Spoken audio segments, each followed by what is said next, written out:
Всем привет! Вы на канале Готовим с Оксаной Пашко. Сегодня приготовим тыкву с фруктами в рукаве. Такой десерт очень вкусный и полезный. Готовится очень просто и нравится всем, и деткам, и взрослым.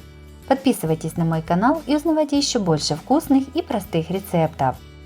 Сначала подготовим фрукты. 100 грамм изюма моем и заливаем кипятком на 5-10 минут. 2 кисло-сладких яблока разрезаем на 4 части и чистим от сердцевины. Яблоки нарезаем средними кусочками. С одного апельсина срезаем кожуру с белой пленочкой, чтобы она не горчила в десерте. Очищенный апельсин разрезаем пополам и нарезаем полукружочками толщиной примерно 1 см. Берем половину уже вымытой и очищенной от семечек тыквы среднего размера. В нее складываем сначала небольшую часть яблок, затем часть подготовленного апельсина и посыпаем изюмом. Так, чередуя фрукты, заполняем тыкву до самого конца. Также у меня на канале есть и другие разные рецепты в рукаве. Смотрите их по ссылке на экране и внизу под видео в описании. Сверху фрукты посыпаем половиной столовой ложки сахара. По желанию сахара можно насыпать больше или приготовить вообще без него.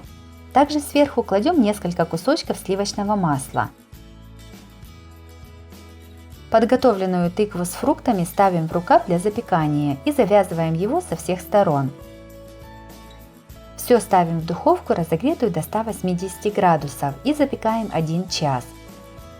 Все запеклось, вынимаем тыкву с фруктами из духовки и аккуратно разрезаем рукав. Тыква становится очень мягкой и ароматной. На нее при запекании выливались соки от апельсина и яблока, и за счет этого она стала не приторно-сладкой, а ароматной и очень вкусной. Такая тыква с фруктами очень вкусная как в теплом, так и в холодном виде. Если нету тыквы подходящей формы и размера, то можно просто нарезать тыкву и фрукты кусочками и точно так же запечь их в рукаве.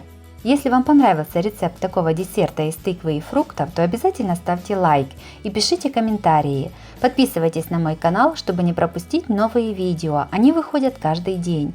С вами была Оксана Пашко. Готовьте вкусно, готовьте с удовольствием.